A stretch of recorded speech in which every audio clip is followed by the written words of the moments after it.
So it's not that trash we did. Recording, making sure we're good. All right, here we go. In 3, 2, 1. I'm just gonna go tell her. No, I want to tell her myself. She knows what it's like for you to be away. You've led explorations before. Not for this long. 6 weeks at most. She's a But resilient this isn't kid. a supply She'll be transport fine. or a jump to saline and back. It's a 2-year I run. know. I know how long. Just go. It's hard. I'll go. I'm just thinking about what to say.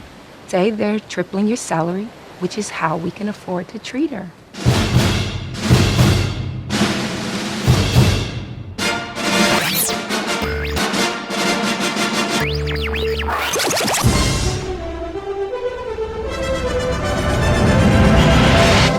I'm tired. I'm just tired. I'm saying I'm just tired.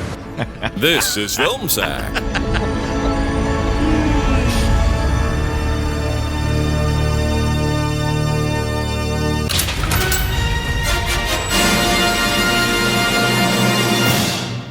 Oh, sure.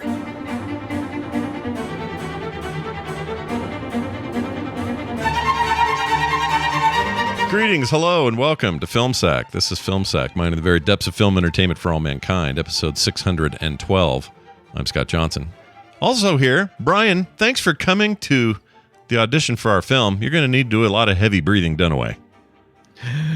Oh, hi. Hi. This week on Film Sack, we hop into our 65 million-year-old long-haul space truck loaded up with sleepy popsicle people as cargo and set coordinates to rendezvous with some quality streaming when suddenly, while taking a sad nap, we collide with this 2023 sci-fi action film out to destroy the primordial ooze that is Netflix.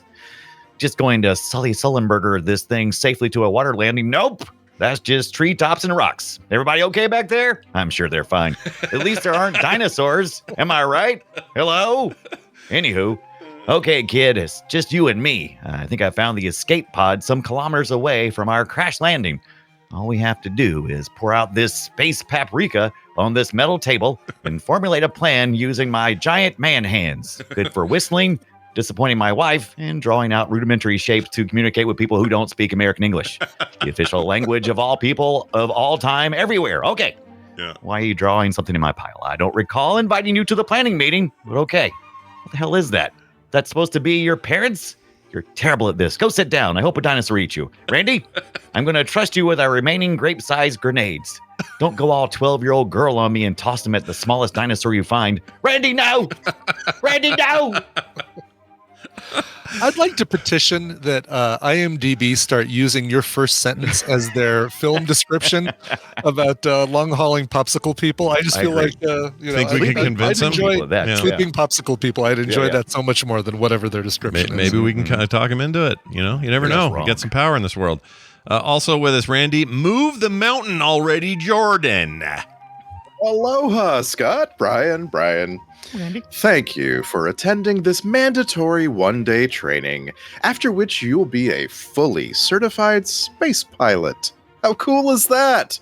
Our ships and services are almost entirely automated, so really, you've lucked out and found a job that's both easy and safe. Unless something goes wrong. But nothing's going to go wrong, as long as you observe our 3 rules. Number 1, learn the gun. We're going to provide you with a gun, and you need to learn how to use it. But remember, this gun has its limits. Can it start a nice campfire for you? No. But can it stop a large lizard creature with one shot? Also, no. Number 2, learn the other technology. We're going to give you a 3D scanner that can magically see objects that are tens of thousands of kilometers away. We're going to also give you these badass little ring cameras that you set up all around your sleeping bag, because we apparently used all of the technology to build the scanner into a single device when we made the ring cameras that only work in groups of 8 for some reason. Number 3. If you lose your daughter, do not worry. A new daughter will be provided for you. Aww. My favorite. Oh, that's a shame. Also with us, and finally, Brian, you should see his face after a blast of volcanically heated water ribbit. You surprisingly looks the same, just a little more clean shaven. Go figure. All right, well, we've kind of pre-dubbed this the Attuned by the B-65, so let's get right to it, shall we? If you see metal shine on the side of that hill, it means 2 kilometers to the escape pod. Escape pod, yeah. Yeah, I'm not going high on this one. I'm heading through the dinosaur buffet, looking for a quick getaway, heading for a quick getaway. I had me a spaceship, it was big and frail, and I woke up in the tail. I had me a spaceship, it held about 20, it crashed, but I'm sure your folks are fine, honey. The escape pod, it's a little ship where we can get off planet. Escape pod, baby. Escape pod, baby. Escape pod, that's where it's at. Escape pod, that's where it's at. Running and a screaming, falling and a bleeding, foaming and a dreaming, 'cause there's a beetle you're eating. The whole cave crumbles, so can you please stop moving around and around and around and around? Everything wants to kill us, everything wants to eat us, baby. Creatures lined up outside just to gobble us down. Everything wants to kill us, everything wants to eat us, baby. This planet sucks! This planet really sucks! Oh my gosh, dude. Is there more? Oh, there's Hop more. in my escape pod, it's small and it's frail, and it'll probably fail. I had me a spaceship that held about 20. It crashed, but I'm sure your folks are fine, honey. The escape pod, it's a little ship where we can get off planet. Escape pod, baby. Escape pod, baby. Escape pod. Escape pod. Running and a screaming, falling and a bleeding at the escape pod. Wow. I need you to rip me off a copy of that. Thanks, man. Wow. I really tried to work extinction level event into Tin Roof Rusted, but it just wasn't working. That's a tough one. Yeah. That's hard. Yeah. How do you do that? Yeah. Even do that? That's amazing. Wow, well done. I don't even know what to say about that. That's really good. We're going to let not Scott Fletcher explain what movie we watched. Oh, no. Because once again, no Fletcher this week. However, we have this guy. Here you go. 65! An astronaut crash lands on a mysterious planet only to discover he's not alone. That's it. That's the whole thing.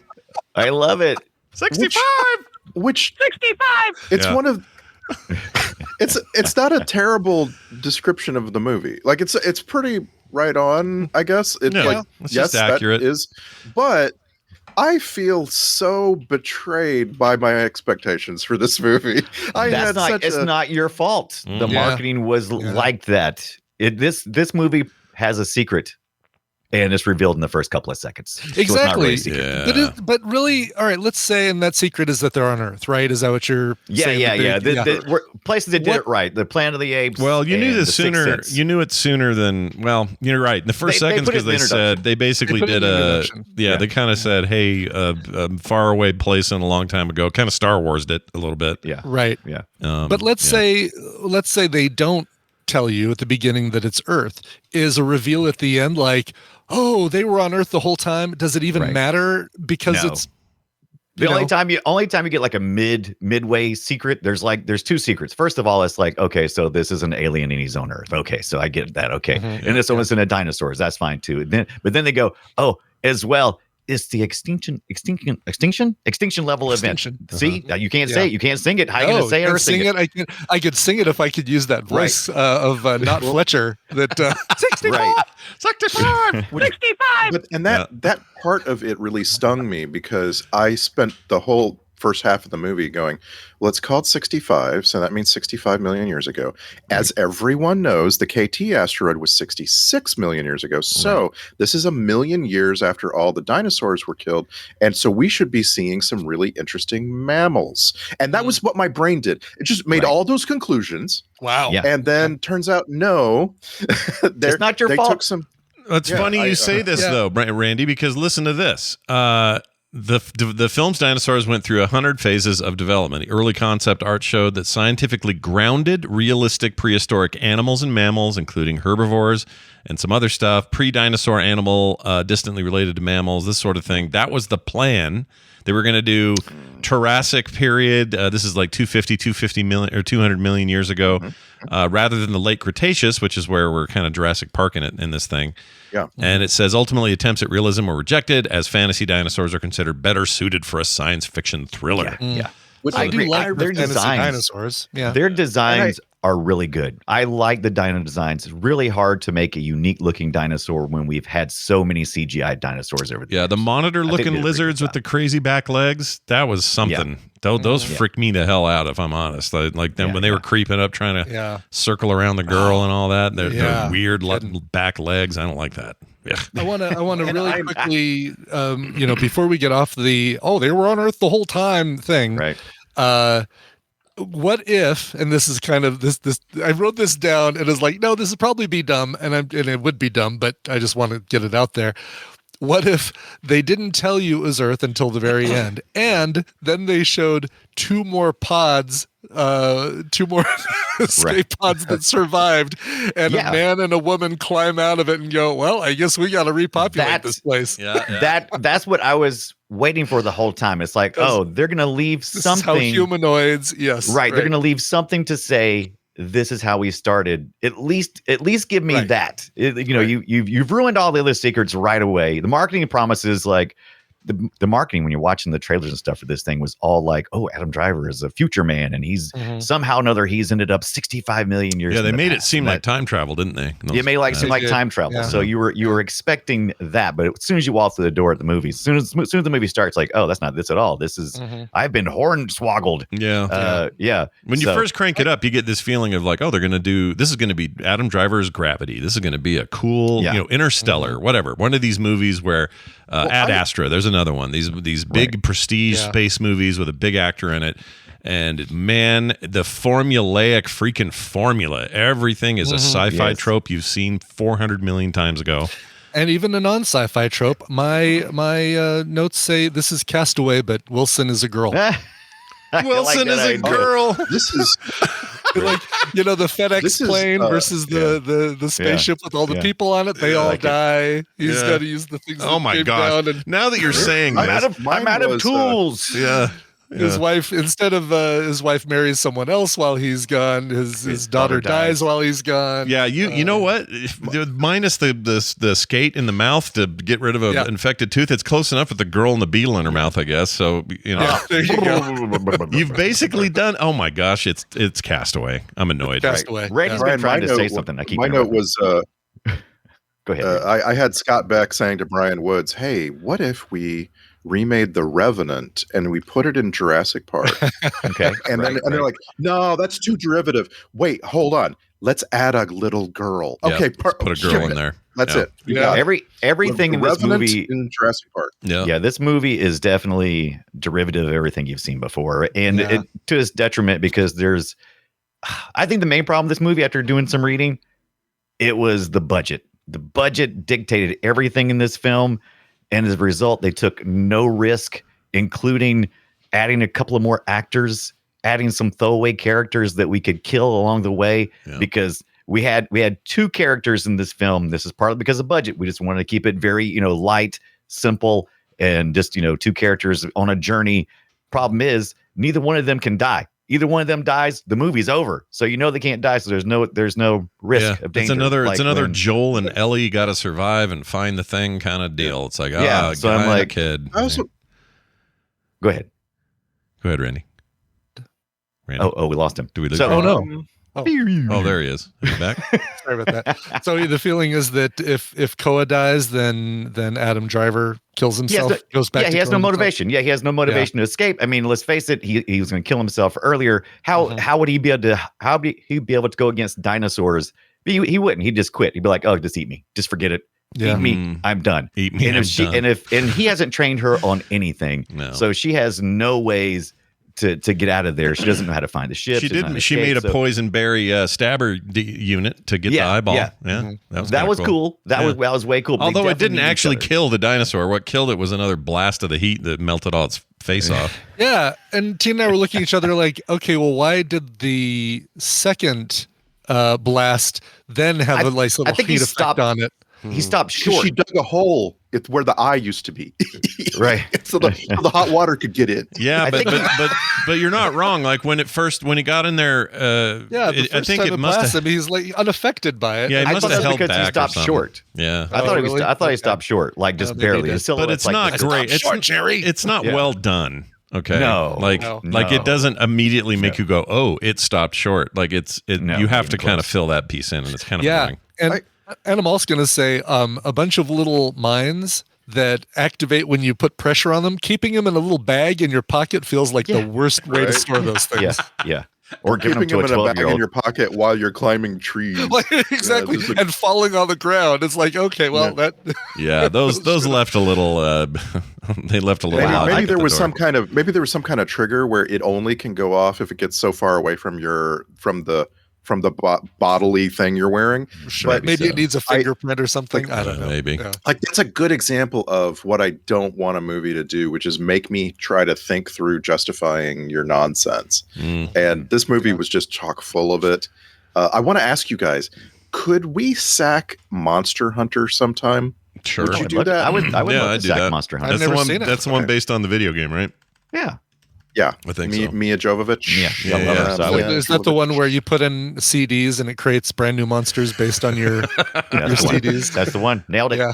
Yeah, this came out. That was the Paul W.S. Anderson joint, and came out to very low reviews. But I'd see it. Hell yeah, 2020. I mean, look at what we watched this week. It's Yeah. called 65. It's on Netflix 2 months after the theater. Yeah. So I mean, you know, Right. Yep, I'd be in. not a problem. I'm just gonna pencil that in, and I'm not gonna talk about it right now. All right, that's fine. fair enough. But this movie, what I will say is, this movie had a lot of potential. There was Yes. like all these times, and I am for that. I am not complaining when a movie leads me along, and I've got a guy who discovers a geyser, and I'm like, ooh. I'm Chekhov's geyser right there. That's going to be used again, I'm sure. I don't understand exactly how you use it again when you're on a one-way trip on foot.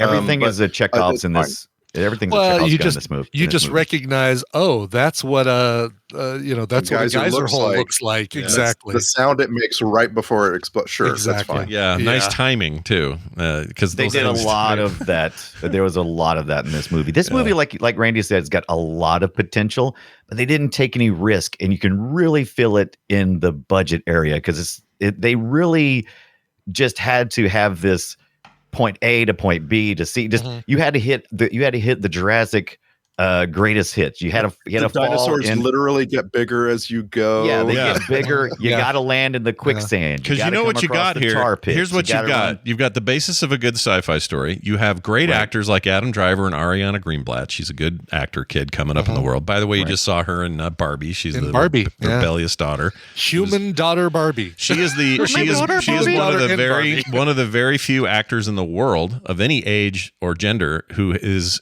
can claim to be in the multi-billion-dollar film club. She's in Barbie, which crossed the $1 billion mark, and Infinity War. She is young Germona. What's her name? Oh, Sorry, Gamora. Gamora. Young- Gamona. Gamota. Gamona. I'm leaving. All right, I'm done, guys. She's the little. It's been great podcasting with you. She's the love little it. kid that gets kidnapped by Thanos and She does. You're right.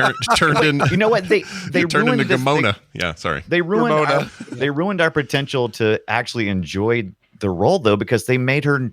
It was so unnecessary to have her not be able to speak the same language. It was so unnecessary. It was like, he's really hit the shit and everything is bad. You know, it'd be even worse if you had to do like an escort quest. And guess what? she can't speak the same language. Yeah. And it's like, no, we don't need that. We don't really need that good point. extra level. Yeah, Take it back, right, buddy. 'cause, I mean, Here's what why. What happens if she can speak? Right? There's no change to the whole film. Yeah. None. He still convinces her that her parents are still alive. They still go to the mountain. The only difference is we could actually have meaningful character conversations where he discusses his loss of his daughter or lack thereof, of discussing that he's hiding something. You just dismiss all of that great character development and study because you wanted to make it one more level harder for Adam Driver. I'm like, no, this is dumb. This is a bad idea. It's just too That trope, yeah. Go ahead.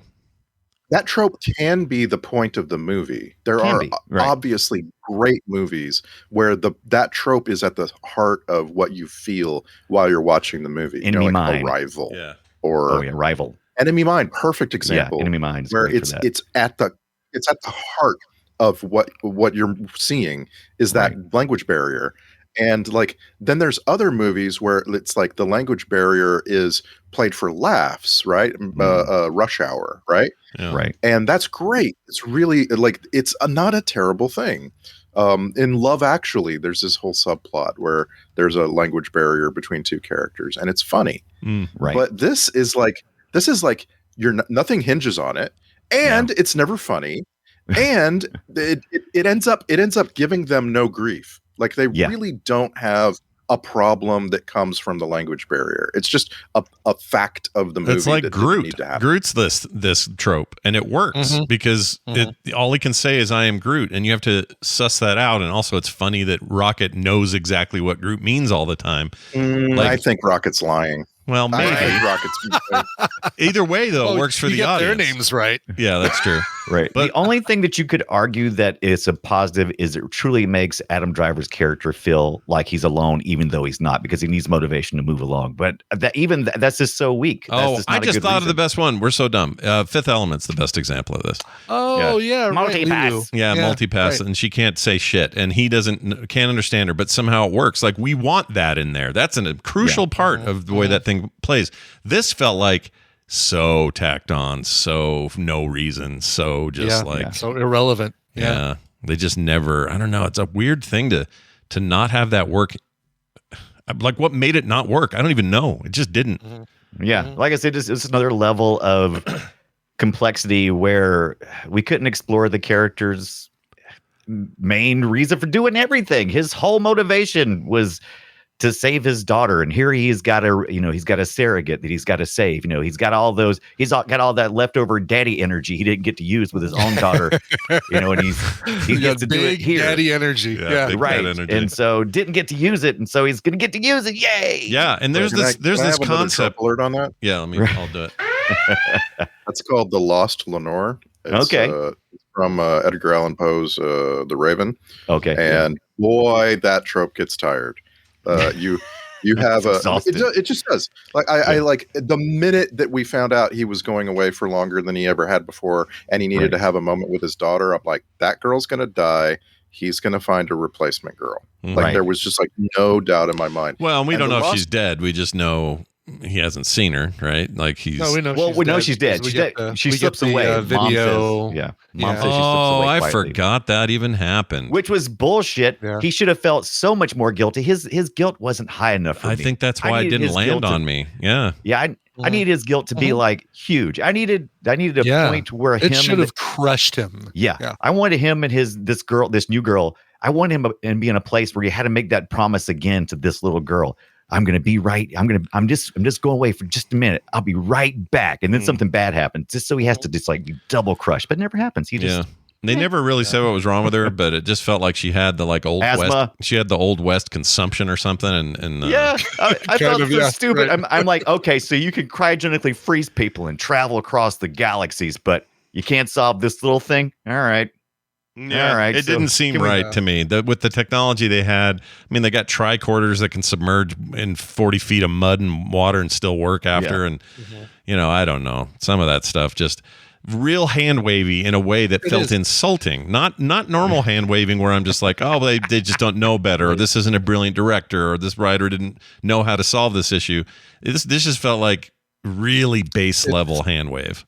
Very selective selective broken technology. Yeah. Oh, this works, and it works really well, and it does exactly what you need it to. But this one, oh, I get a little bit of water on it, doesn't work anymore ever again. Yeah. We're crapping on this movie pretty hard, but I will say I liked how the technology looked unique.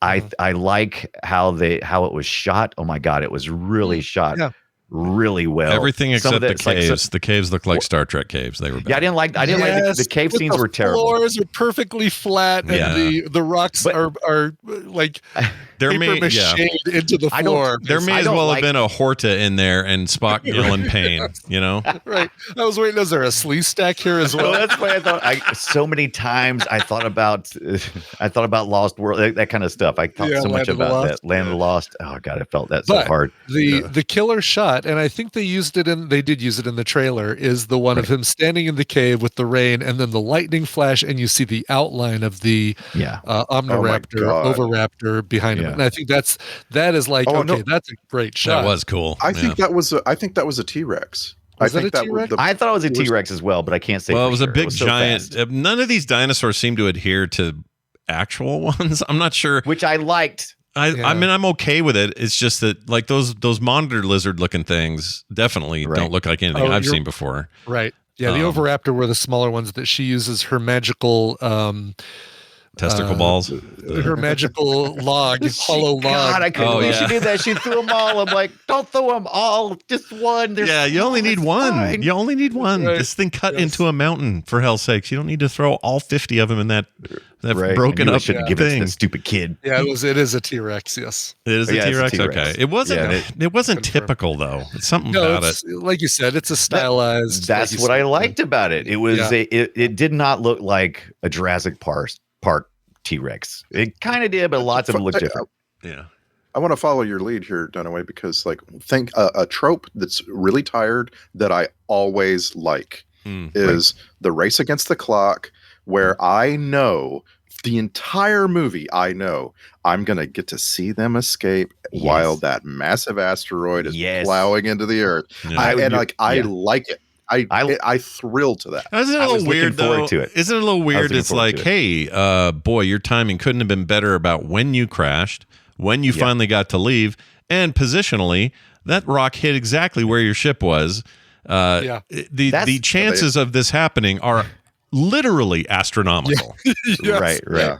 I like the very definition of the word astronomical. Yeah. Plus, the way he's taking off, it feels like he's going to be kind of going right through that asteroid belt. Yeah. And if he could rip the wings off of his ship, that little escape pod has no chance. I was pretty excited. I was pretty jazzed about that.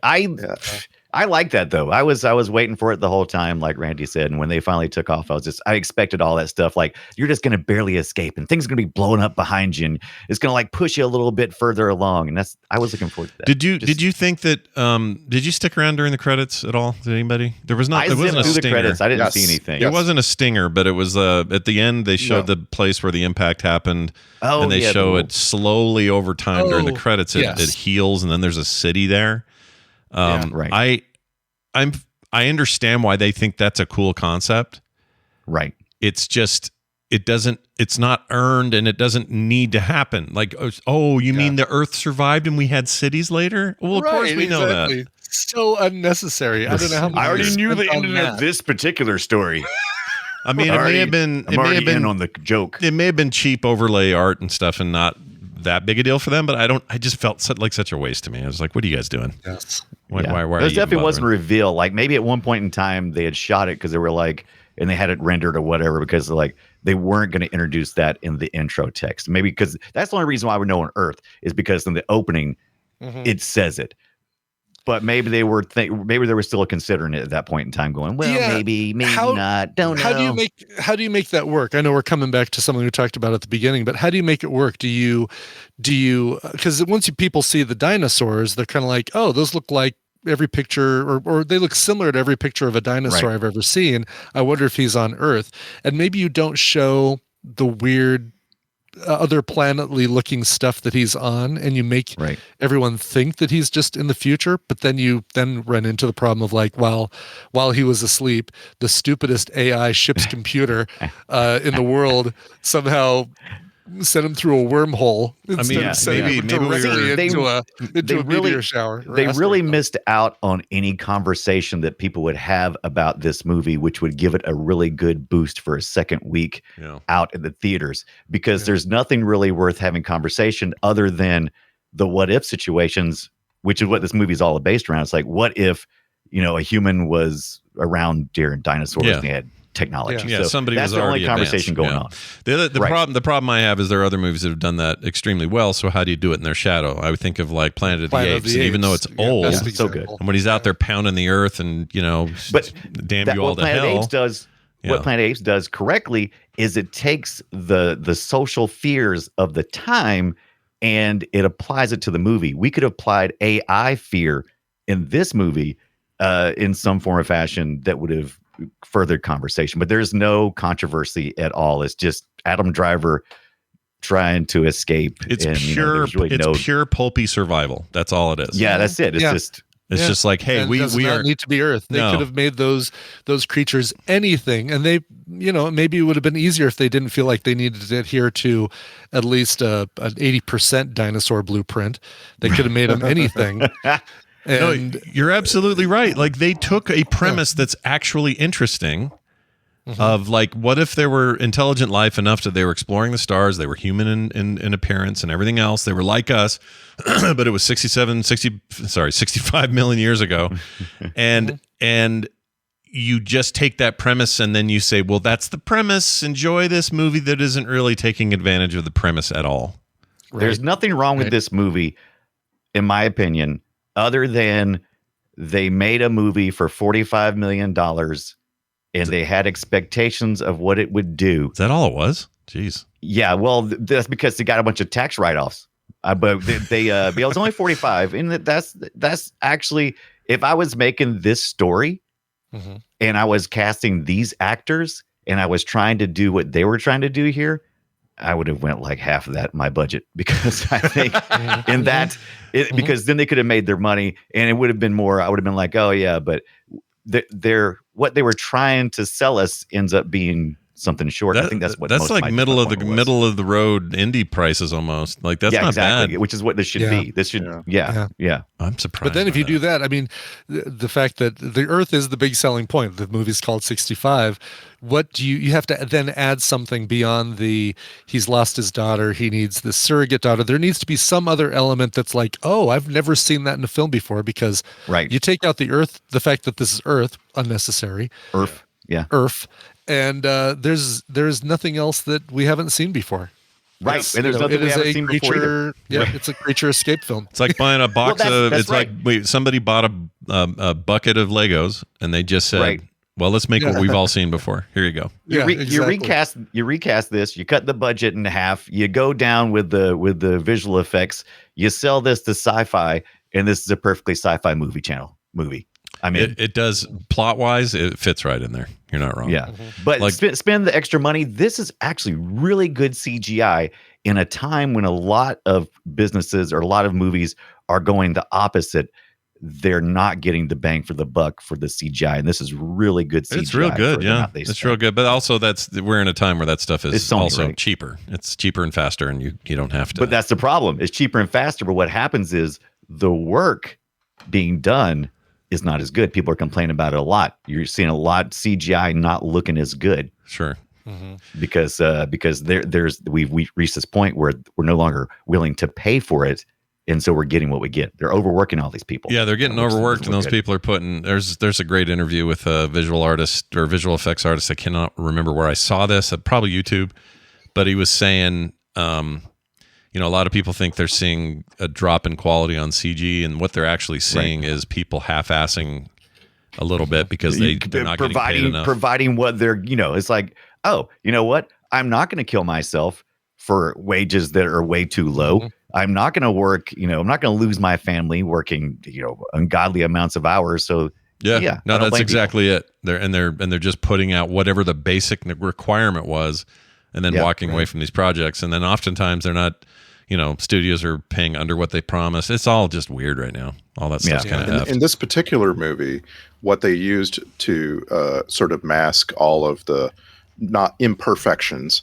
was either smoke or fog. And Right. they used a ton of, with the geyser, steam. And anytime you might be wanting to see something clearly, there was this fake smoke or fog or steam between you and the something the entire movie. And it just like, there's a point where that wears on you because you can kind of tell, oh, well, of course that dinosaur skeleton that I would really like to be seeing right now is not going to look that great. So, but with the fog between me and that, like my brain makes it look better than it actually. I does. actually like that. I like that about practical effects. I'm fine with that. One of the things that I don't like about movies that use so much CG is seeing it sometimes is disappointing. Just give me a little bit of imagination. Did you not notice that the fog itself looked fake? Like that's what I was like. Yeah, a lot of that looked fake. Yeah. You know what I mean? They filmed most of this in Louisiana, and there's plenty of that fog in the morning and in the evenings, so you could probably capture a lot of it. But I think they augmented most of that. Yeah. I by the way, respect for anybody who films anything in the middle of the summer in Louisiana. You're literally dying out there. You wish some dinosaur would come eat you. Yeah. And you're wearing like full body. I mean, look, this is the other thing I want to make clear. I think that Adam Driver is like a good actor. I really like him and stuff. He's also really unique looking, kind of ugly in a rugged way. I find him really compelling. And if you tell me there's an upcoming movie and Adam Driver's in it, I'm like, okay, all right, I'll sign. And that's how I felt about this. My drive to see 65. I love all that you just said. Yeah, it was great. My drive to see 65. Go ahead. That was another song I was considering. Right. Yeah, I can't drive 65. I can't drive. You should have done it anyway. But like the whole push for me was okay. I like him, so I'm going to see this. And there are things where he is incredible under certain directors like Ridley Scott and Martin Scorsese. He can get stuff out of Driver that maybe you don't see here. But here he's just a guy. He's fine. It's not like an amazing performance by any stretch, but he's fine. He's not the problem. The girl's not the problem. Even the original concept for me is not the problem. Right. The problem just feels like milk toast execution. Is story. Just there's nothing they should have written a much better. Maybe they had a better story. They did not film that better story. If they did have a better story, and I think that's what really hurts this because there's no character development. There's not really much struggle other than him against the terrain, and I'm like, that's only fun for a few minutes, and then it's like, okay, we need to, I need a reason to care for this guy, and I just don't. Yeah. Yeah, no, you're right. It was kind of like, trope after trope. It's like, oh, space trope. Everybody in cold storage is dead. All right, there's a trope. 2 years. Do you cryo freeze people for 2 years? Ain't nobody agreeing to that. Yeah, give me the deep freeze for a 2 year trip. I don't think so. Yeah, look, if you're doing a 2 year trip, you're all walking around and you're fine, unless your ship's tiny, I guess. But if you are going on one of these multi-generational trips to another galaxy or something, I get it. You freeze people. That makes sense. In this one, for 2 years, he's just walking around checking on their temperature, making sure the ship's flying good. All right, I'm Adam Driver. Naps. My daughter's dead. Yeah. Right. Yeah, like, I don't know. Like, the money. All that stuff just left me longing for better applications of it, which I've seen. Yeah. I've seen plenty of good applications. As much as people hate the way Alien 3 starts, right? It's this trope of, oh no, all the cryo freeze is broken and everyone's died or whatever. But I like it there. Like, as much as I was pissed about who died, I like how they did it. And I like when that happens in these stories. And I'm reading a book right now that deals with cryo freezing and some of the problems with that supposed technology if we ever get there. And it's fun. It's fun to explore. This didn't do that. It was just like, I all flew out the back like a busted in half. It's like it's the lost plane, basically. It is the lost plane. I don't think you're right. That's exactly what it is. And they never gave us a chance to really. I mean, there was opportunity. They had an opportunity to really capture our imaginations when the girl, what's her name? Not the actress, the character. Koa. When Koa comes across the doe-eyed dinosaur, one of the few that's not trying to eat them. By the way, your dinosaurs can't be dicks. You can at least have a few good dinos, a good dinosaur, and this was a good dinosaur. And they didn't give a chance for her to develop any emotional attachment, or us, more importantly, any attachment to this character or this little dinosaur before it wandered off and died. I mean, they should have at least had, no, you can't bring that with us. And she's like, but I need to take him with us, and no, can't do it. And yeah, did you feel like that's the one trope that I feel like they didn't do, was that dinosaur, if it wouldn't have gotten eaten, obviously, by the little tiny dinosaur, the angry dinosaurs, the little angry dinosaurs. I feel like, we're going to see that dinosaur come back at the end, and it's going to save them because she saved it from the tar pit. Right. Exactly. I had the same feeling when I saw that. Yes. I'm like, boy. Just give me a minute. Just give me a minute. Just give me a second to care about something. Yes, right. Instead of here's the other thing. This quicksand scene where he falls down to his face. I hated the quicksand. I thought that was proved that it doesn't work that way. That it's a yeah. I wasn't too. I don't know. Does 65-year-olds? Maybe it's 65 million years ago, right? Maybe they're really pre-man quicksand. Maybe I don't. Pre-Gilligan's Island quicksand was way more effective than post-Gilligan's Island. I remember what it was. It was a MythBusters or something, but they were like, this is easy to get out of. It's not like I thought you were about to bring up that it was another example of Koa saving him, and it was there were many times, right? She saved his life 5 times. He saved hers just by finding her. So he's in the deficit here. He did shoot the 2 big dinosaurs that really quickly attacked everything else, but decided to slowly creep up on her until he could shoot them both. Yep. Big old trope. Yep. Go ahead, Randy. She's the big damn hero. Yeah. And there was a point, and I think it was the quicksand, where I was like, no, it was just one too many. If they hadn't had her save him with the quicksand, then I wouldn't have been as annoyed when she saved him by stabbing the T-Rex in the eye. Yes. Right. Yeah. With her fruit covered super tooth sword. And I had zero worry that Adam Driver wasn't going to get out of that quicksand. I'm like, why are we wasting our time here? Why are you showing him sinking quicksand when and I know and everybody in this theater knows he's not going to die? Yeah. I'm not even curious how he's going to get saved. I know how he's going to get saved. She's going to come in the last second, and she's going to stick a stick in there, and he's going to pull him out. I mean, this is a really good question, because why? Yeah. Okay, everybody, of course, knows that, right? We all know he's getting out of there. However, he's over if he dies. Right. So when you show smart directing is when you show something like that, you get on with the business of the girl saving him right away. You don't bother with a moment of, is he really gonna go in there and die? We don't need that little fakey lead up, because we all know how this is gonna go. So it feels manipulative. Yeah. I don't like it. Yeah. I do like saying that. Why word waste that my way, time? I would have preferred more baby dino scenes. Well, and it was way more effective when he had his Martin Riggs moment of getting his arm dislocated, and he had to slam it against the tree trunk. It's like, ooh, okay, there's some danger there. Like he could be ineffective for a while by falling out of that tree. Yeah, and but that I didn't need 10 minutes of him trying to get his shoulder or whatever he was getting back in place. I didn't need that. I didn't need 10 minutes of it. You could just Yeah. Well, what's going on? Just use your other arm.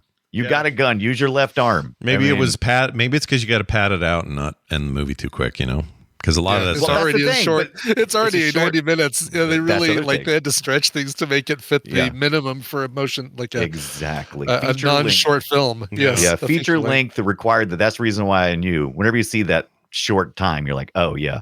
What are they trying to get away with? You're making me feel like this could have been so much better as a Black Mirror episode if they would have figured out some twist. Yeah, 100%. Oh my gosh, that's a brilliant take, dude. That is exactly what this should have been. Now they may have had to hold back on some effects and stuff. Fine. Mm-hmm. The point of it would have been. Said? They would have been. They would have been better. They would have been better at the whole problem of how to make the reveal of this was Earth the whole time. Like, I just trust them more. They would have nailed it. Did you say this earlier? This story should have had the budget cut, and it should have been put on TV. This is not a theatrical level story unless you start writing a lot better characters But not even as a series. We're talking a one-off. That's it. I'm talking about one-off. You a should 1 this should be in hour the sci-fi 45-minute Black Mirror.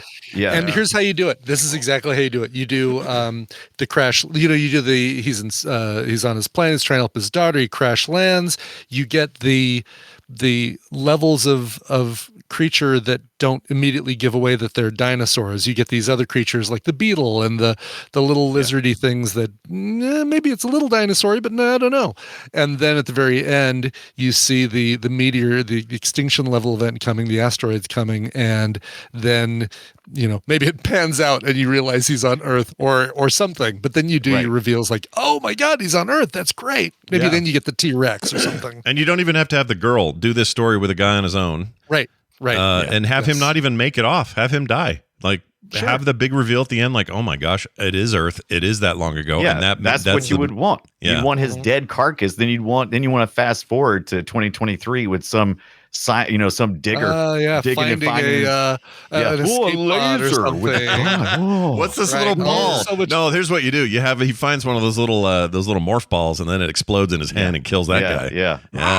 That is so much better movie. Right. I'm gonna interrupt for a second here and ask you to pause and change our Discord region because Randy is. Oh no, Randy haven't still. Okay. He's on red and yellow. And good job. Oh, weird. I can do that. Let's do it right here. Let's go to the. Let's go to the U.S. Let's go to the U.S. West. Let's see what happens there. All right, Randy, how you doing on the lights there? Favorite former phone company. Yeah, it might be. It could be on your end, Randy. I don't know. Are you good? Can you hear us? It could. Right, West Coast, best coast. Something. Yeah. Go ahead. I have something that I want to say. Are you recording? Yes. Yeah, we're going. We're good. Yeah. But I think I can make the movie better by having the asteroid kill the people.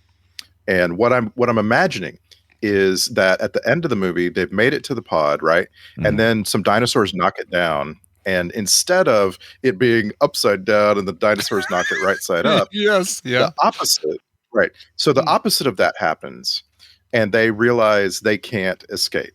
That there is that they've done all of this, and it's all futile. And he ends up telling her, I'm, like apologizing.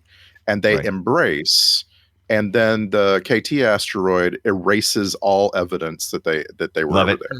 Love it, which it does. Just imagine you know what I'm saying? Imagine how powerful that could have been as an ending. Totally. Just I'm sorry, I couldn't get you home. I'm tired. And you don't know, and maybe you don't even know if he's talking to Koa or his daughter, right? They're could have been really that's so much better. They could have gotten all artsy with it. You're right. We have written a better film, and we're not good at this. Why? What happened over there? Once again, I'm telling you what happened. This is what happened. Movies have a different standard at different levels of budgets. More people are involved, especially money people. The bigger it gets, the less creative choices get to be made, and they play it too safe. This is a very dangerous budget area right here. 45 million, not big enough to, do something mind-blowing. Too small to be, too small to really to make us money back. Is a very dangerous spot, especially for this size story. I kept thinking somebody like, I can't think of another director off the top of my head, but you take a director with a big, big resume, somebody who's done sci-fi a million times. Like in a lot of ways, this felt like a little bit like, Terminator guy. I can't think of his name all of a sudden. James Cameron. Yeah. James Cameron-like movie. But obviously not. This would have taken 8 years, but the fog would have looked amazing. He would have made sure that there was some kind of social commentary. At this size of a movie, you need to find a way, and some of those ways for conversation to happen is to put something controversial or something on everybody's mind. We want to relate to it. Fears. Yeah, we want to relate to the fears or to the stakes or something. Whereas, like, if you made this feels like a movie that you make in the 40s, where nobody's doing that. It's just simply, a giant creature, and will we survive? And that's it.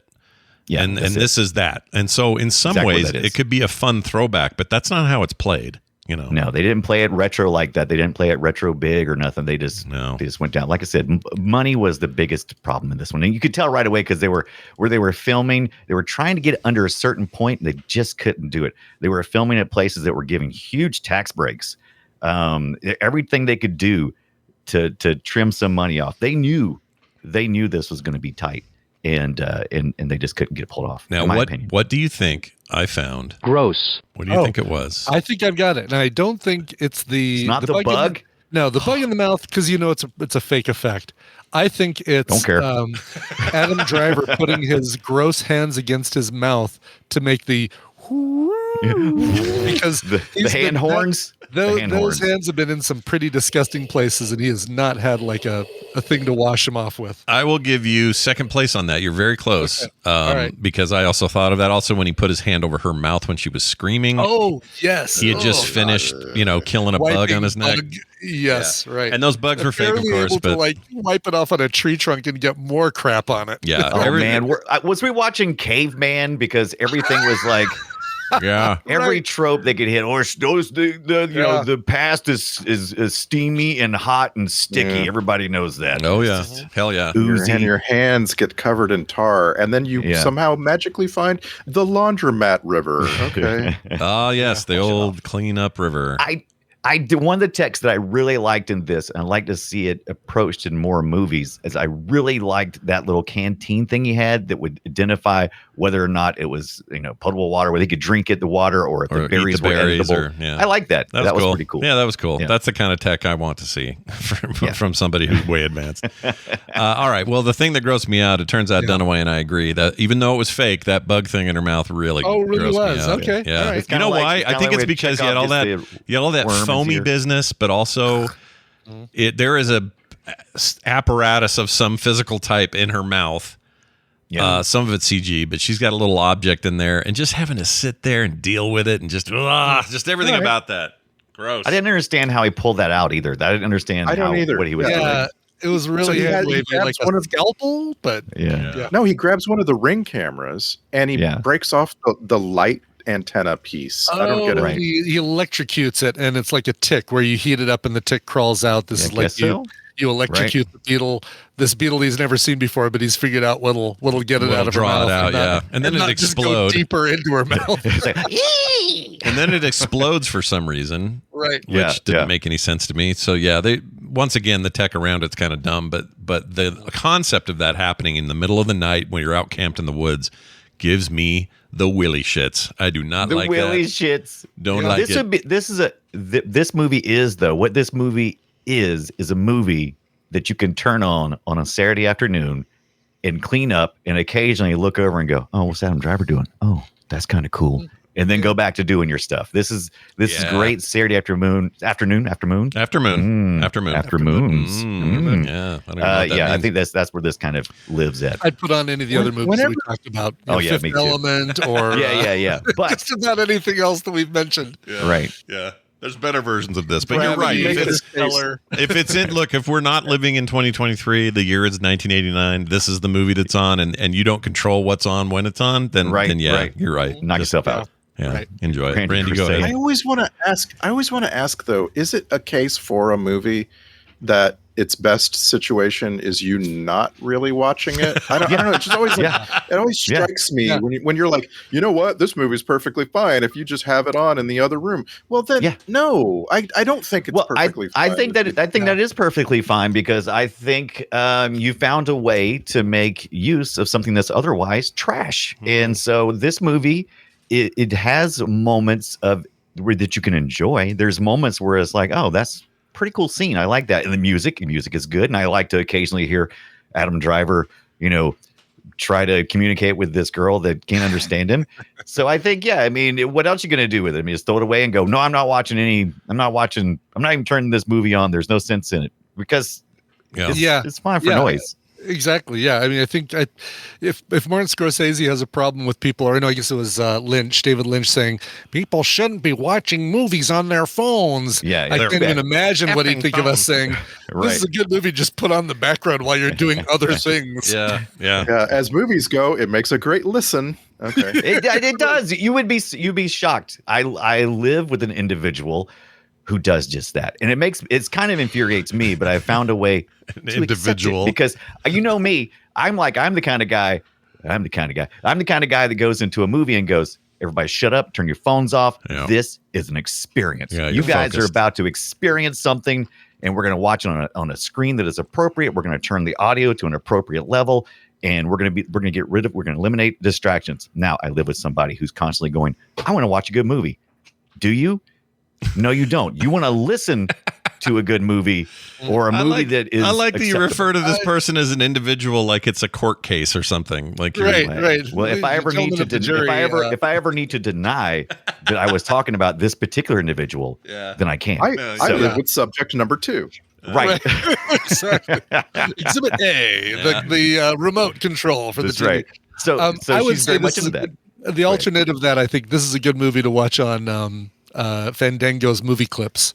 There you go. That's also good, and it's funny because Sony is really there's so many clips of this movie on YouTube because they're trying to get any kind of traction because they know they've got moments of interesting scenes, and so there's tons of clips on YouTube. So many. Well, You usually don't see a movie that's been released, just this month that's got huge number of clips. They usually get pulled down. It's pretty weird, and when they do that, you're right. It's usually kind of a desperation move. But Sony just did their public, how they're doing. What do you call that? Earners or shareholders call, all that. Yeah.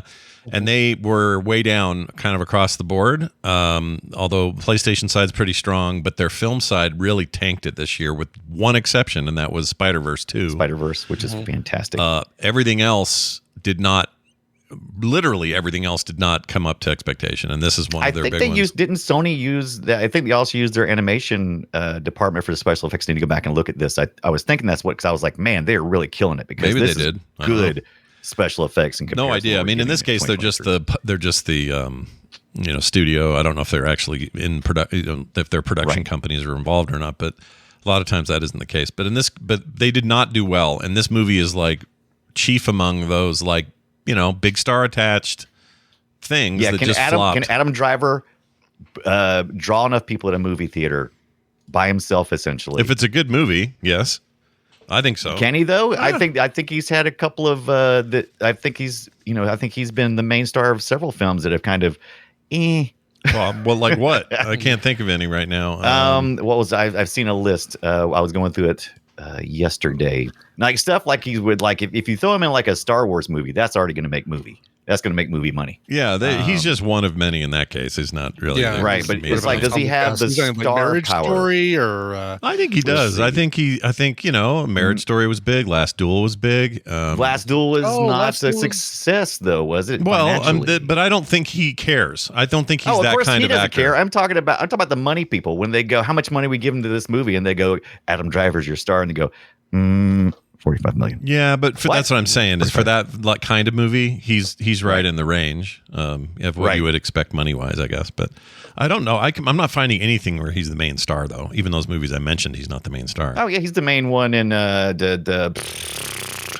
the crap? I just lost it. I just had it up. I don't know. Jeebus. I don't know. The Last Duel, wasn't he like? No, wasn't that like no, big? Wasn't he the big bad? No. Well, he was, but he was among other bads, and he was that was an Damon ensemble. And yeah. Matt Damon, the girl. Who's what's the other her name? guy? Like how y'all stop there, Damon. and No, it's an ensemble film though. There's no. It is. Okay. If anything, I didn't think they were hardly in it. I thought he was the main driver behind that. The main driver behind it. Yeah, He's the main driver, but there's other people starring in it. Yeah, you can tell by the posters who has the biggest head on the poster, and his head's Damon, right? slightly smaller than Matt Damon's head. Ben Affleck's head's a little smaller than theirs. When we talked about this, poster placement is not necessarily star power, right? It could be not necessarily, but it often is. I mean, most of the time it is. I would say. I would argue, but I just want to say this is not a complaint. I just want to say I watched this whole movie and I never once thought about the star of the movie in the role. Like it could have been Sebastian Stan, it could have been Kit Harington. Like there's a bunch of people in their 30s, and Adam Driver is one of them. You know what I'm saying? Yeah. And that's about it. Yeah. Right. It could have been. That's Zac that Efron. group. You're right. It's that group. I love Adam Driver. Never confuse what I'm about to say about Adam Driver as me not liking Adam Driver. But if you need a tragic character who only plays tragic and disaster to the point of just insanity, that's your man. If you need somebody to go up from that to be to really feel like he's being genuinely happy and upbeat, I don't think you can do it. Like Will Smith in the movie. What's the movie Will Smith where everything After Earth? Will Smith can act sad. Not and I he Am also Legend. can act. You're not talking I Am Legend. Oh, That's it. Okay. Because he's the only man on Earth, right? Just like this kind of is too. He's like it's him against. I was thinking about everything the else. one with him and his son too, where they that's right. Before Earth, After Beyond I think Earth? it's After Beyond Earth, and was that movie After is Earth. bullshit. After Earth. That thing sucks. They should have learned then. But the point is, I love Adam Driver, and if you need somebody who's a tragic figure, I'm going to cast him every time. He's great, but I don't think you can put him where he's happy. He never seems like he's fully happy. You know what I mean? My example of that is right now. What's that? Richard Madden, the King of the North. Oh yeah. Oh yeah. That guy. I just want I want him in everything. I want him to like be the face I'm looking at when I'm trying to watch a movie. He could have done this. He could have been fine in this. He could have easily done this. Yeah.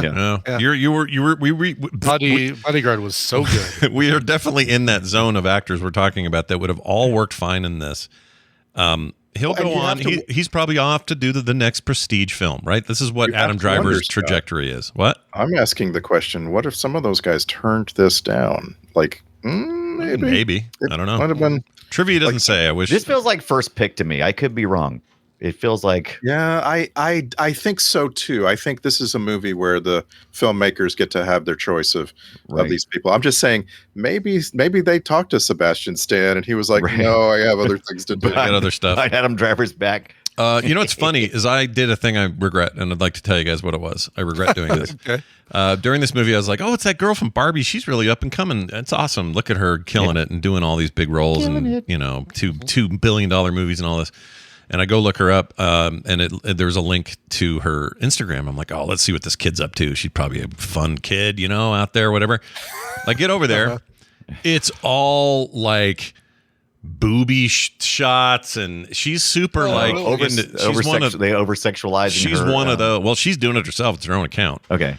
But her whole entire Instagram account is her sultry bedroom stuff, and I was like, I felt weird. I had to get out now of there. this isn't a criticism of the actress. It's not criticism of whatever she's. No, I'm not saying any of that. You do whatever she wants. I'm just saying I was uncomfortable. That's all. There are 4 actors essentially in this film, and we've Chloe Coleman, who I loved in the Dungeons and Dragons movie. Yeah. She kills it. I would have almost preferred swapping their characters out because they really underused her, man. Every time she was on screen, she was killing it. She's great. I enjoyed that. Yeah. And the thing was, you were supposed to consider them kind of the same. Yeah, they were cast and directed to get into your head as being a kind of replacement girl for the other girl. Yeah. And that was one of the things. That's one of the things I think I thought the same thing too.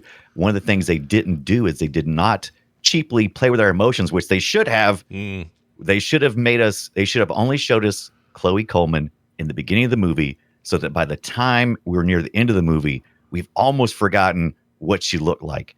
Because that's always a struggle with people who lose someone and they're trying to move on with life. And I think we needed to feel that emotion, but they kept showing her. I love how we keep trying to bring this movie up a level. That's what that is what we do, right? It's like, how would we have made this better? How could this have been a better thing? Mm-hmm. That's the worst time, is when your movie is being only discussed in the ways of how people could have made it better. That's a bad sign. Yeah. It's a really bad sign. Well, I think it's, like you mentioned, After Earth, that's a worse movie than this. There are movies that are worse than this. There are lots of movies better than this.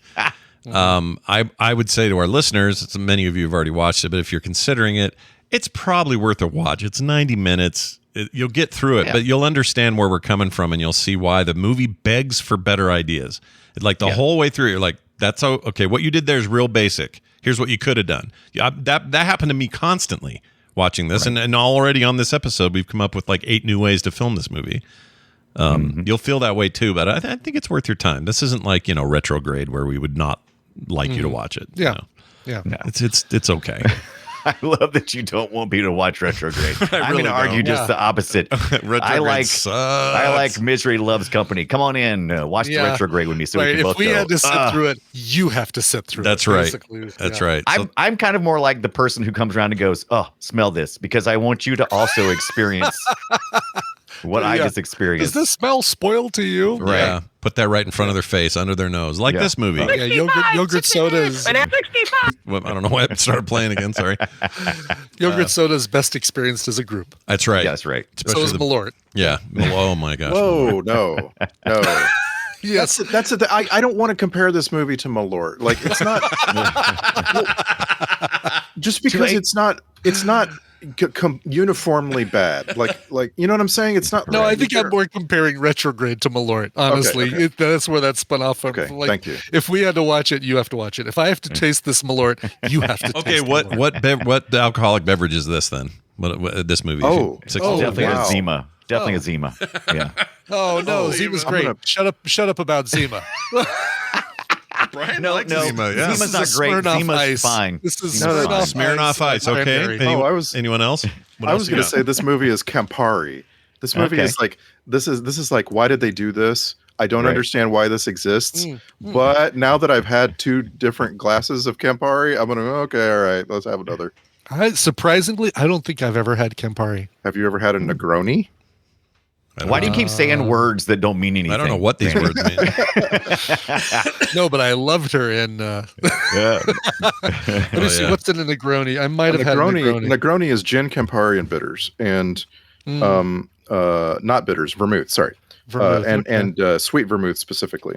Oh, maybe I have. Yeah. And to quote I don't like Anthony, to quote Anthony Bourdain, no one would sit and drink gin, no one would sit and drink sweet vermouth, and no one would sit and drink Campari. But you put them all together, it's a fabulous drink. Oh, wow. This I don't know why, but Campari is the one of those where I'm like, I could drink that, but I have to drink it first. Do you know what I mean? Like this movie is like the second one is a lot better.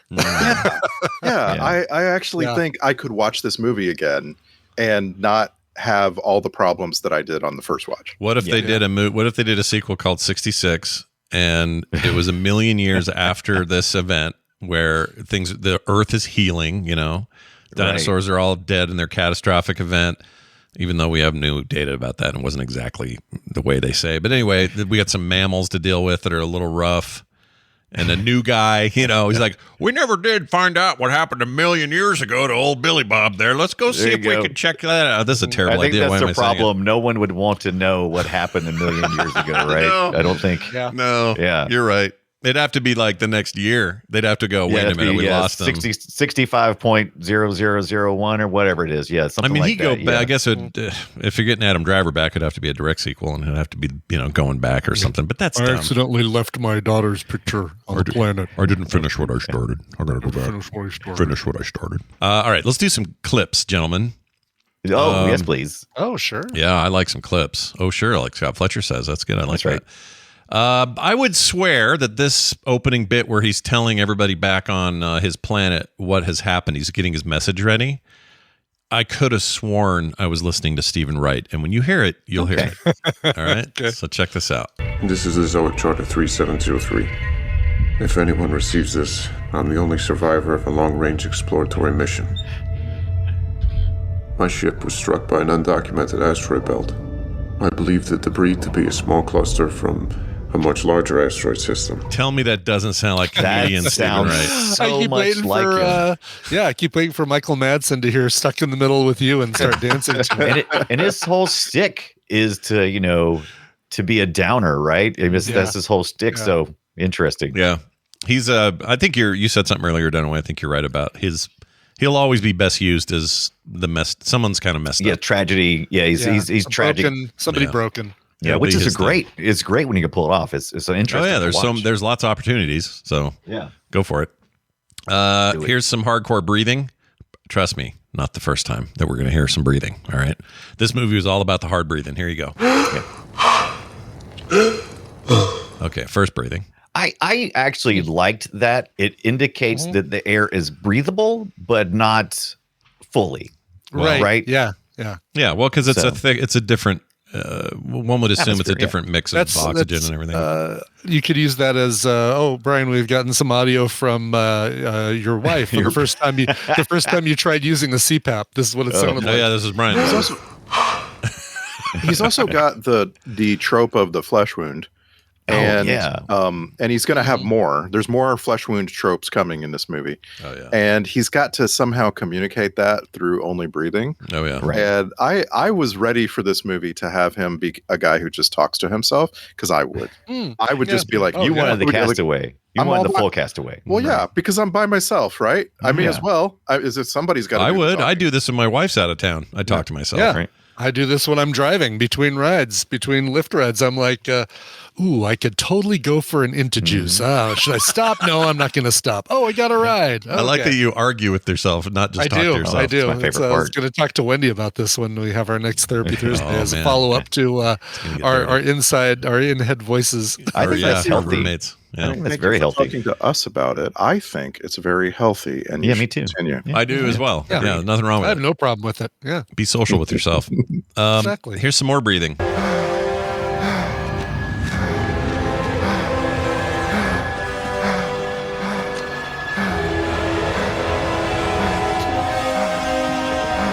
All right, lots of breathing. Lots That's of breathing. weird. It just doesn't feel like he gets enough of a breath to exhale that much.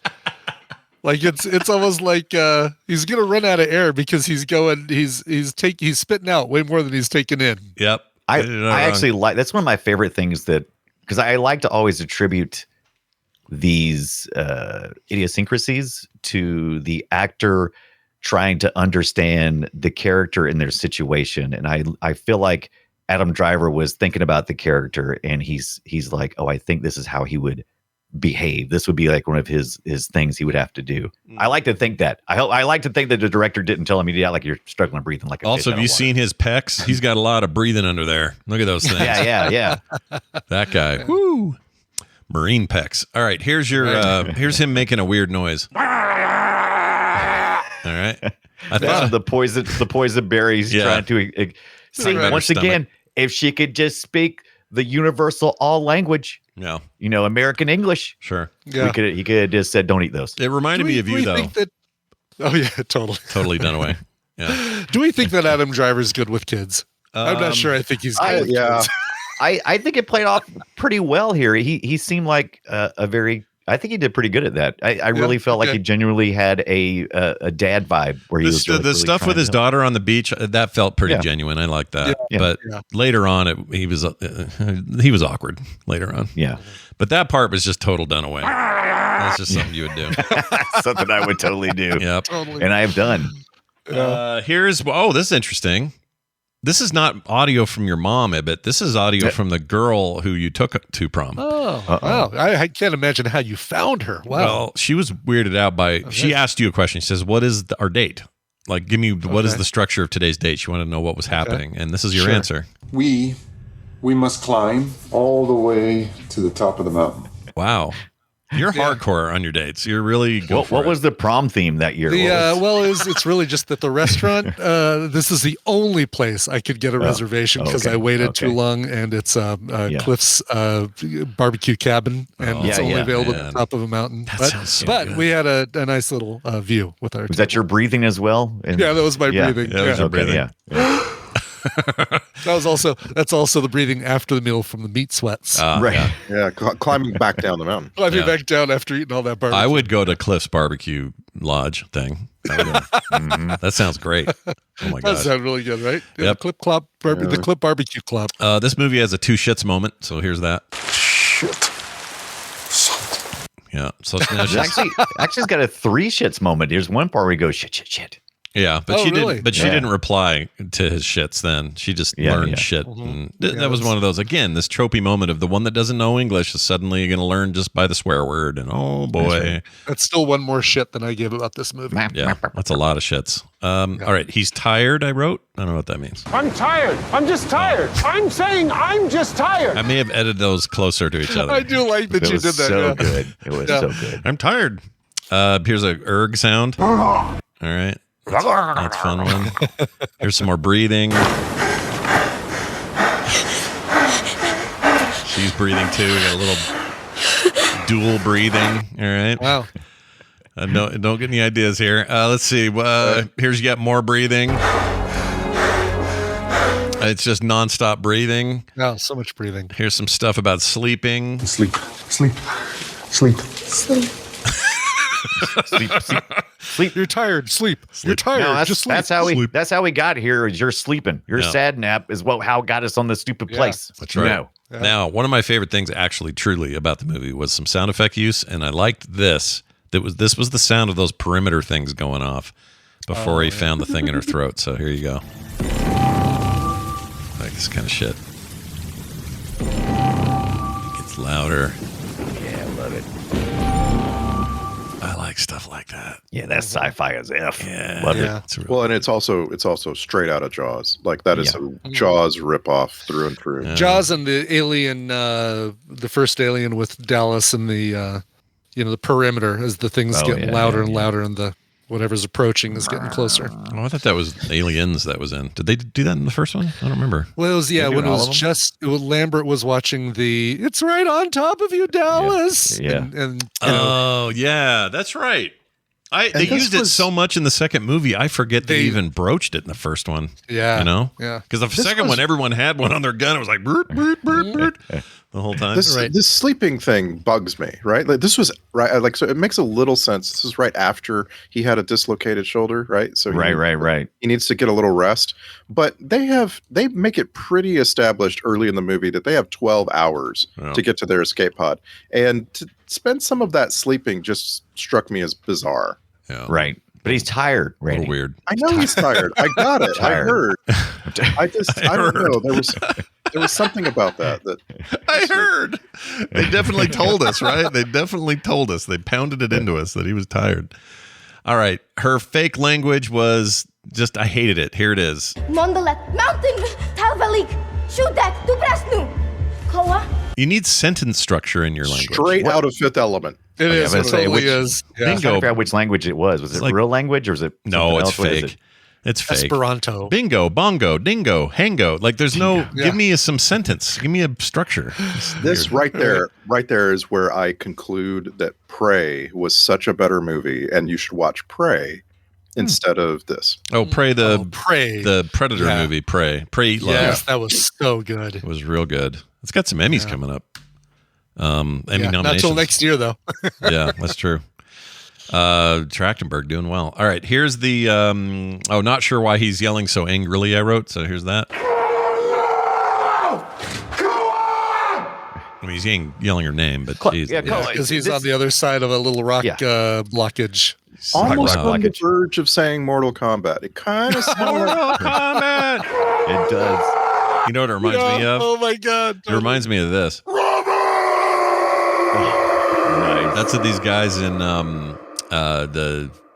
not Dark Souls, the other game they made that was like Asian inspired. Sirico or whatever the hell it was called. Anyway, when you killed these one bosses, they would yell Robert and they yell Robert. Missed opportunity though here in the film because we kind of played with the idea of he's letting down.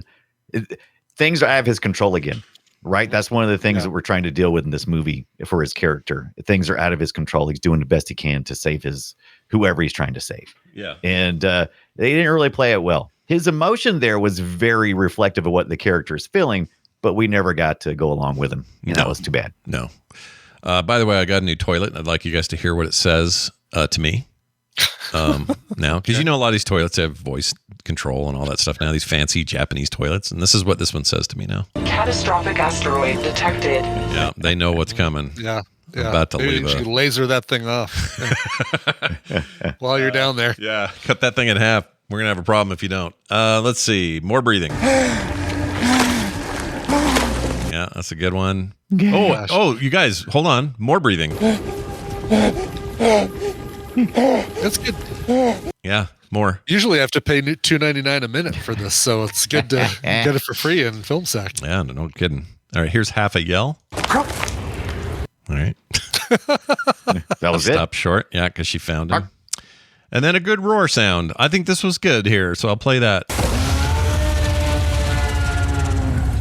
Wow, now that feels stolen. It didn't feel stolen to me. It felt tweaked and cool compared to like a Jurassic Park one. It's still, I mean, it's in that vein, obviously. But there's something about the in the background. Yeah, that's cool. Yeah. Yeah, like it's so hard to do anything new because we've seen so many monsters in so many monster movies. And so like I actually want you to be as typical as possible when you're doing this. Like, and so like, yeah, when I think about it, it sounds a bit like an elephant, but good. That's good. Yeah. I didn't think about it too much. The T-Rex sound from let's see if I actually have one here from Jurassic Park. We'll play that real quick here. Okay, here we go. Okay, we got growl. Okay, that's just a growl. I want to hear a roar. Hold on. Where's the roars? Oh wait, here we go. Back. Yeah, this is it. A little higher. So the higher pitch. Yeah, a little higher. Yeah. I like it though. It's like you take an elephant and then you change, you stretch or compress the waveform. Yeah, you squeeze the elephant's nuts and it goes. Yeah, it's like that. Yeah. Yeah. Right. That sounds about right. All right. Well, that's it for your clips. It's now time for Where Did I Put It? Everything's moved. Time for Where Did I Put It? Where did I put it? Here's where I put it. It's time for the Film Sack checklist. Adam Driver makes movies like this so he doesn't have to be an Uber driver check. Get it? Uber driver. I get it. Yeah. So wait, what are you trying to say? Driver. His last name, Driver. See? Driver. Mr. Jurassic Park would like your Raptor tropes back. And finally, excited for when all our electronics are resistant to mud, quicksand, bug guts, and mud. I wrote mud twice for some reason. Check. Was late last night. All right. Let's bring a bag of rice and put my gun in. Where do we go with Star Trek connections, Randall? I don't know of any. Here. Oh, that's great. We don't have a sound for it.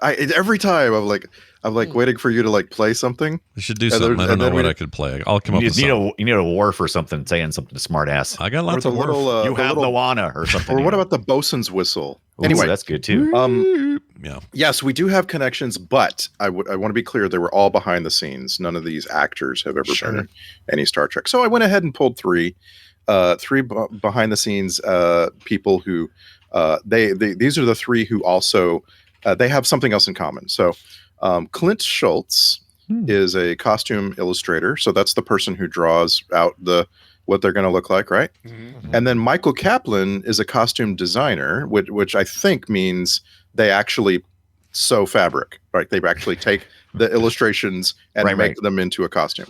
Okay. And then Greg Crawford. Greg Crawford is an ADR mixer, and we've been talking about sound.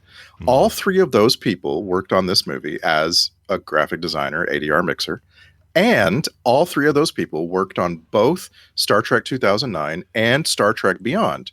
So they kind of all go together. Nice. And that's nice. Yeah, it is nice. Yeah, they're all friends. Stay together and. Yeah. I'm going to start using this, by the way. You may now give birth. There you go. You may now give birth for more. That's good.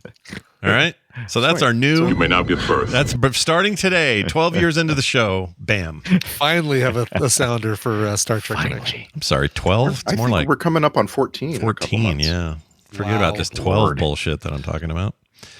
All right. Well done, everybody, there on that. Let's get to the social media post. We're going to sum this thing up in 280 characters or less, and this is a little fun thing we do. And this week we're going to start with Randy. 65. The ship crashed, and there was only one guy who could drive. Take a space scan, escape pod, with which chances revive. Hurry up, man, or you won't make it off here alive. Save young woman. I'm not sure that you both can survive. You have less than 12 hours before Comet arrive.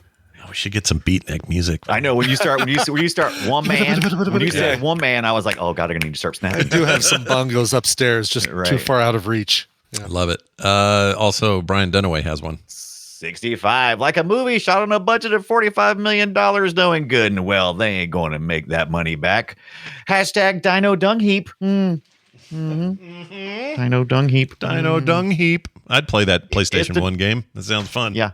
Let's do it. Dino Dung Heap coming to the PS1 with full voiceover. All right.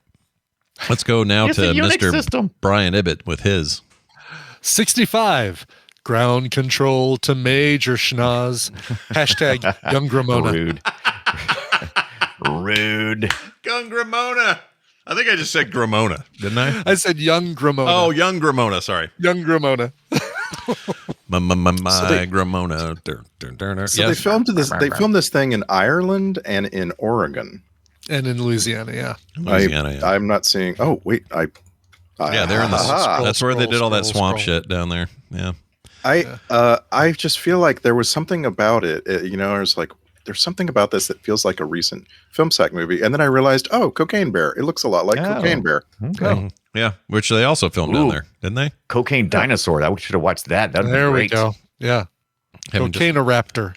Coming to the Sci-Fi Channel soon. Yeah. Having just finished Your Honor season 1 and 2, I will say this: the most unrealistic thing about that series was how unsweaty everyone was all the time. They are right in the French that's Quarter, such a man. good point. Yeah. There's just no way they're all that dry. I don't get it.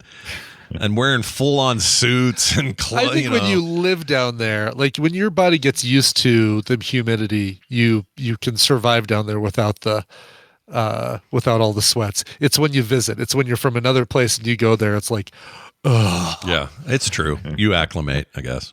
Yeah. Ask Chuck and Amy if they sweat in Atlanta. I bet they don't anymore. They probably don't. And you can take people out. I take Kim out of Mississippi, just as hot and horrible there. Mm-hmm. And then she gets used to the climate up here. You take her back down there, and it takes about 4 days for her to feel good again down there. Interesting. Wow. But then if you breathe real deep in the South, so much oxygen in there. Love it. Yeah. All right. What else? Oh, alternate titles. Holy shit. They're right here in front of me. They just can't pass these up. Sci-Fi Tropes, the movie was almost the name. Or You Can't Jurassic Park Here. Man, I love that. That's actually really good. That may be my favorite. Oh, you clap. Thanks. I appreciate it. Let's move on now to a voicemail. We got a voicemail at 801-471-0462 about Bond movies and eras and this sort of thing. And I'll let it speak for itself. Hey, Film Sack crew. This is Colin from Seattle. I was just listening to a couple of the Bond episodes and thinking about how you all associate certain films with certain times of the year. We've got Christmas films and action films and how they all sort of associate in different stages of the year in your lives. And it felt very weird to me to be watching, or rather listening, to y'all talk about a Bond film in the summer, because for me, Bond is always associated with Thanksgiving and Christmas, because I grew up with, I believe it was TBS, and every year TBS would have either Bondsgiving, in which they had 3 days in which was just Bond movie marathons all the time, or they'd have the 007 Days of Christmas, where it was 7 days of nothing but Bond movies marathon throughout the whole time. And so, being a kid, I was out of school then. I was with my parents. I was in the kitchen cooking and watching Bond movies and wrapping presents or hanging out with family, and just Bond was always on Thanksgiving and Christmas. So hearing some of y'all mention, Bond and action movies as part of Bond hot action movie summer, I was sitting here going, wait, no, this is weird. So anyways, It's weird. It's like how pumpkin spice childhood and time and just what happened to be on the TV makes us associate certain things.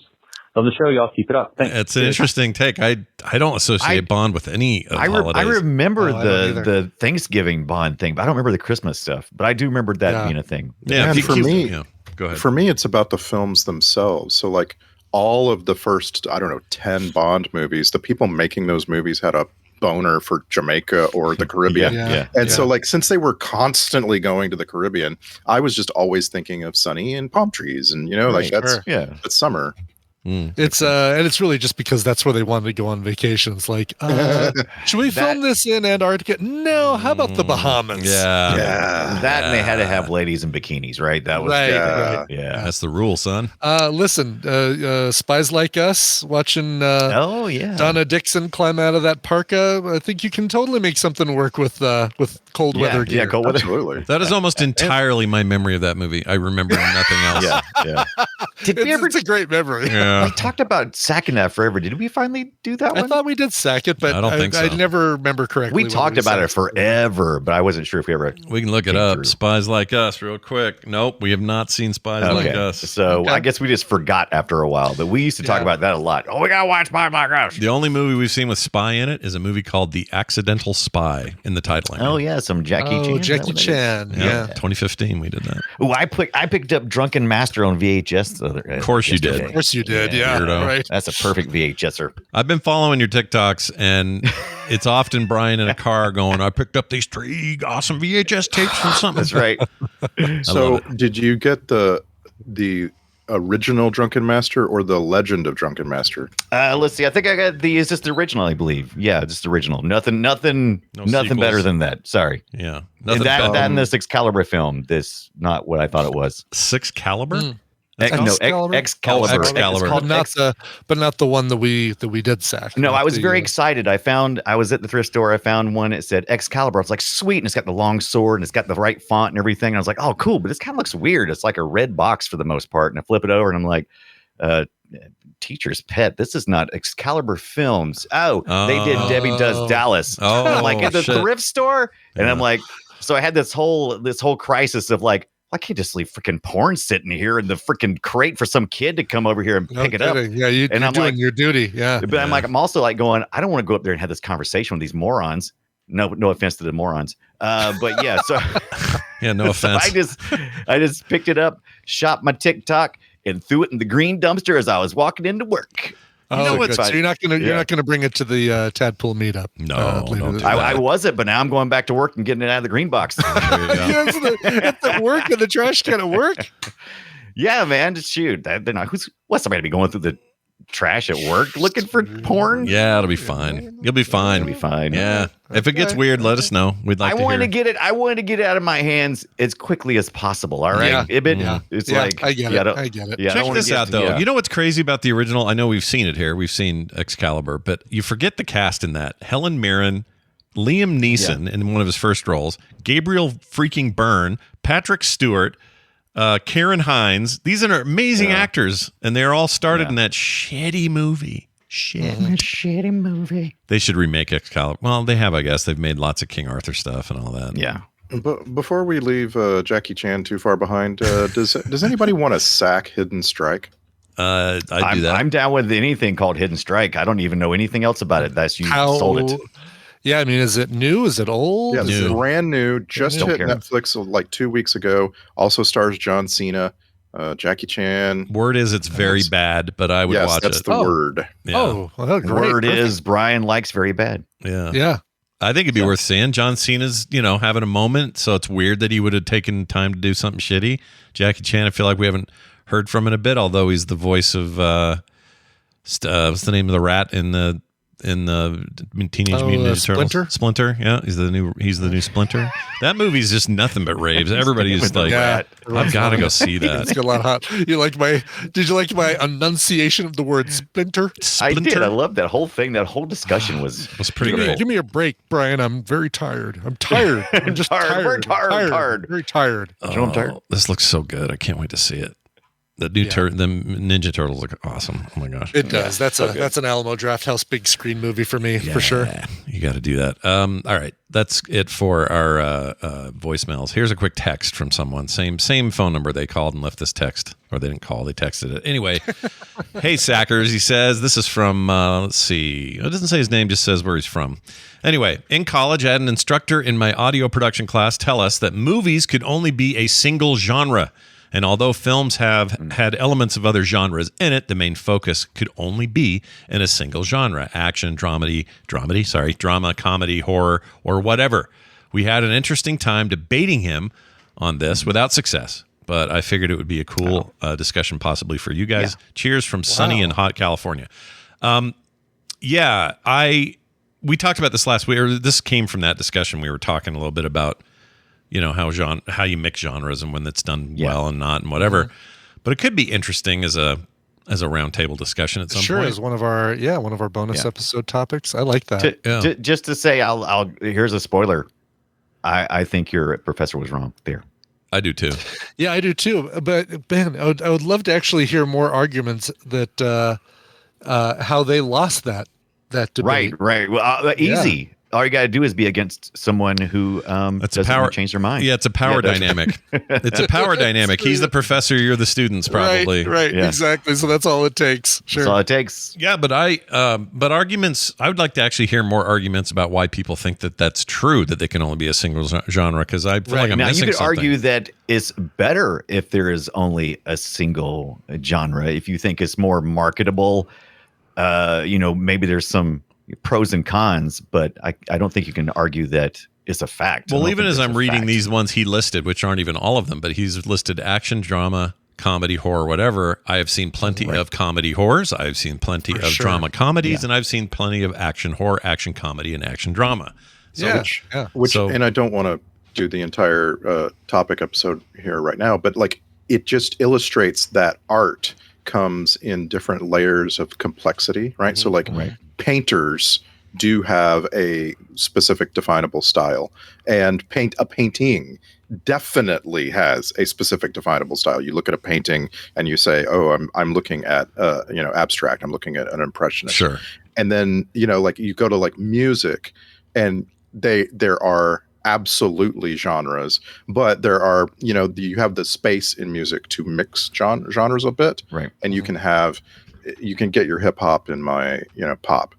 And it's only because of marketing that's required, right? I mean, otherwise, because people have an expectation of what to expect, and you can't sell something going, is 3 genres together. It's being possible almost to do that.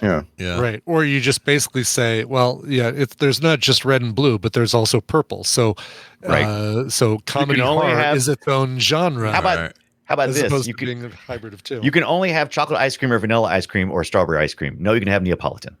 Suck it. Right, there you go. Yeah. Yeah. Good way of putting it. We'll delve into this more, I think. Yeah, we should hold that one as a topic. I think it's a strong one. Yeah, because thank you for that. There's other things than movies that also fit the topic, like video games. Video games, absolutely.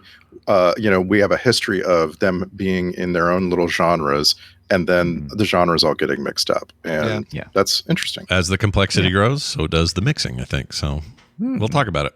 In the meantime, I'd like to thank some patrons who have joined us in the week that we last spoke, and that is these people: Chris, Colin, Laurentu, and Barlow. That's a cool name. Barlow. Barlow. Sounds like someone I'm going to tell go be a hitman for me or something. Tell Barlow to do the hit. I hope that's not their given name on their birth certificate, because I really want to name a dog Barlow, and I don't want that to be offensive. Oh, Barlow's nice. I like that. You name your dog what you want to name it. Yeah, Randy. You name that dog anything you want to name that there dog. And you test the name, by the way, by calling it out loud. Barlow. Yeah, that's a good one. 2-syllable names work perfectly. Yeah. Mm-hmm. Got to go the high and the low. If you want to be like these people, there's lots of great reasons. Number one, it's a feed with no commercials. And by the way, as of today, it's enabled, or it will be enabled when this goes up. Spotify notoriously weird about letting you, they just don't let you paste in custom feeds from anywhere. It has to be, listed on their directory. Whereas most podcast apps will let you paste in a custom feed, which is often what people do with patron feeds. That gets you, the no ad feed.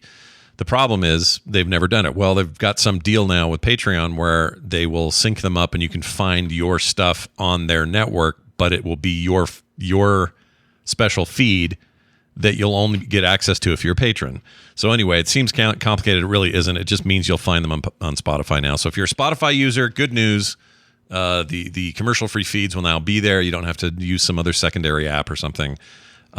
And that will happen later today. It just has to sync up. So I'll let you know when that goes up. Anyway, lots of great reasons to join. We got pre-show content every week. We got monthly specials. Who's next, by the way? Who's up? It's me. I'm up, and I'm recording this weekend. Oh, nice. Fun. Yeah. So watch for that. You might get that as soon as sometime next week. So probably early next week. So check that We'll out. be out of town, won't we? Ibbits? Yes, we will. Not this coming weekend, but the weekend after. Oh, that's right. That's right.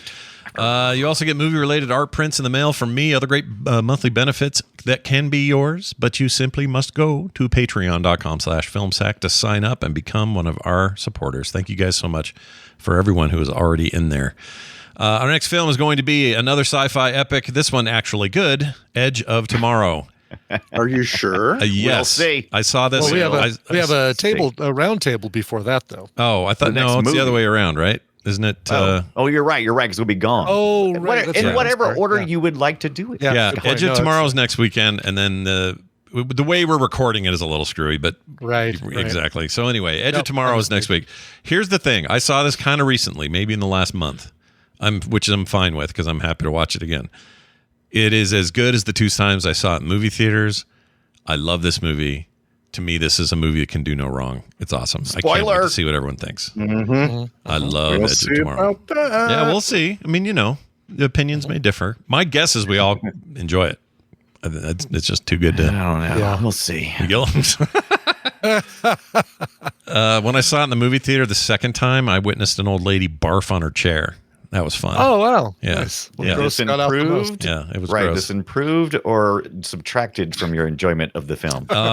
It subtracted from my enjoyment of movie theaters. How about that? Did she go, oh dear, right afterwards? Oh, my lands, she says. Oh, dear. I just remember going, okay, we got to move up a little here. So we moved up a couple seats. Oh, no, you want to move down. No, I don't know. It's Gordon. No, I want, downwind. I think that's what you get. Well, that's what I'm thinking. Well, but the wind doesn't go down if you're in a angled, if you're in a stadium seating, right? There is if the air conditioner's blowing that direction, But hot air rises. I'm assuming puke. I'm assuming puke is hot. You know what? There really was no great solution, if I'm honest. And if you're downhill, it might roll towards you. So there's not a win. Yeah. Maybe being parallel. Yeah. Or just quit going to bad movie theaters would probably be the way to do it. Yeah. Anyway, that's Edge of Tomorrow. That's next week, and I don't know where it's streaming. It's Do we know? on HBO Max. Max. Sorry, Max. Yeah. Let's get that right. Randy's got that thing where he had with Wrath of the Lich King, where he refused to go to Outland, or sorry, not Outland, to Northrend until some NPC told him to. And in this case, it's this kind of the same thing. It's like, well, it's still HBO Max. I'm not changing it, and I respect it. And I can't wait to post to Twitter. Yeah, I can't. Okay. No, I ain't going there. Filmsack.com is our website. In the meantime, if you want anything else, links to all the stuff we talked about, ways of contacting us, emails, all that stuff, it's all over there. So just go to filmsack.com anytime you need it. That's going to do it for us, for me, for Brian, and for Randy. Just blow into your hands. We'll see you next time.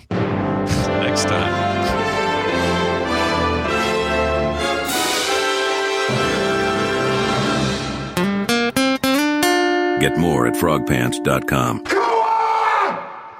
Okay. Gone. Oh.